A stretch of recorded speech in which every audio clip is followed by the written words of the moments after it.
Hey Avenue kids, it's Johnny Karras from over at Avenue Christian Church. I want to say thank you so much for joining us online today.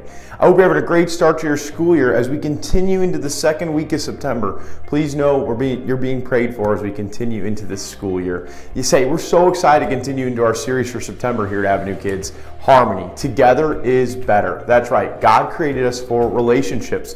From the very beginning of the Bible, we see how important it is to have wise people in our life who help us understand how to honor God with our actions.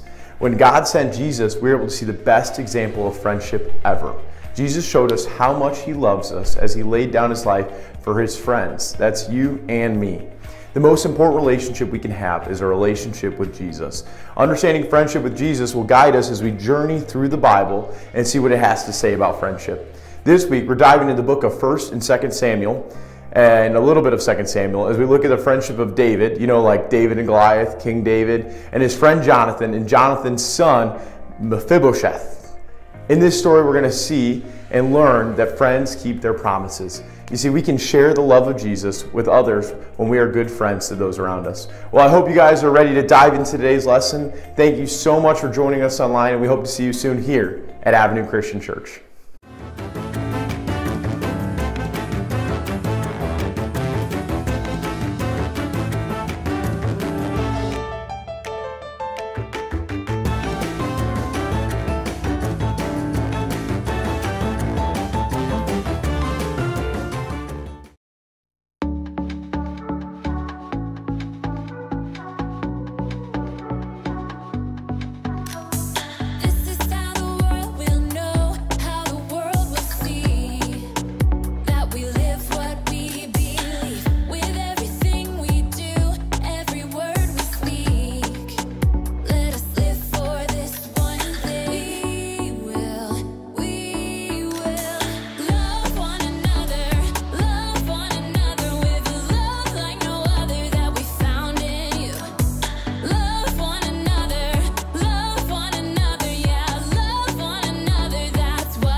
Welcome to the show! Welcome to the show! Welcome to the show! Hey everyone, welcome to Story Lab. This week, we're talking about friendship, while we take a look at the story of someone who was not only a great friend, but also a great musician. Maestro, play us in! Welcome to the show! Welcome to the show! Welcome to the show! Wow, wow, wow, wow, wow.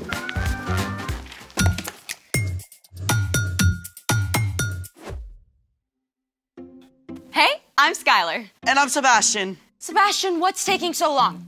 Just a minute. Today, we're talking about friendship, which is using your words and actions to show others you care.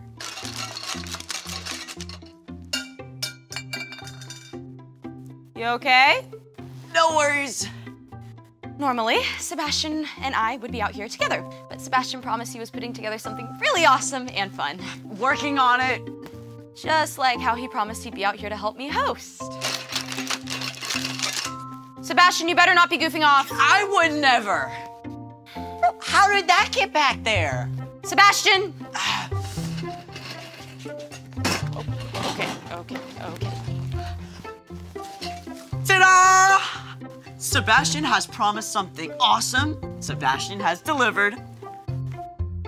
That's your awesome surprise? No, this is phase 1 of my awesome surprise. The cart of mystery. Ooh. It's mysterious, all right, but what is it? Yes. Is it something I can eat? No. Is it something scientific? There may be some science involved. Is it the Large Hadron Collider? The world's largest particle accelerator? I suppose that wouldn't fit underneath it. Just tell me what the surprise is.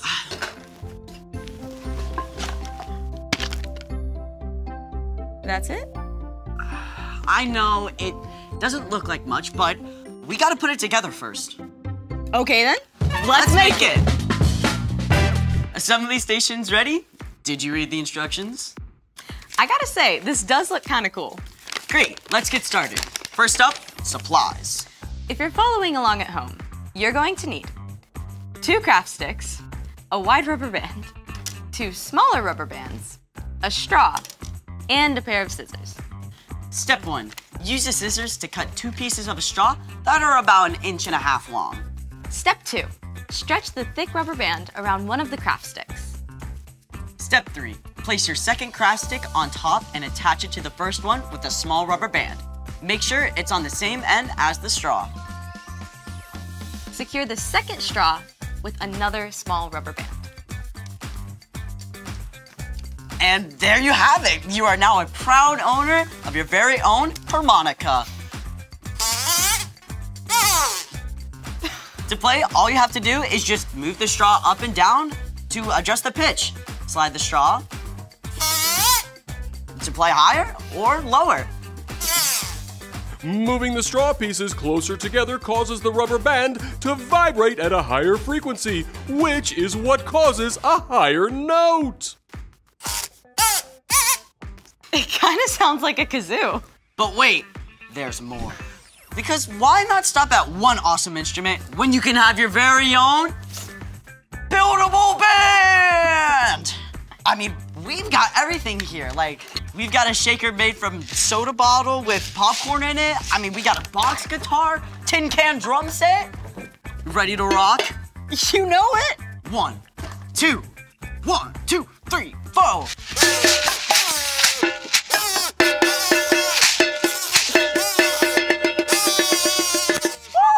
Thank you, Story Lab!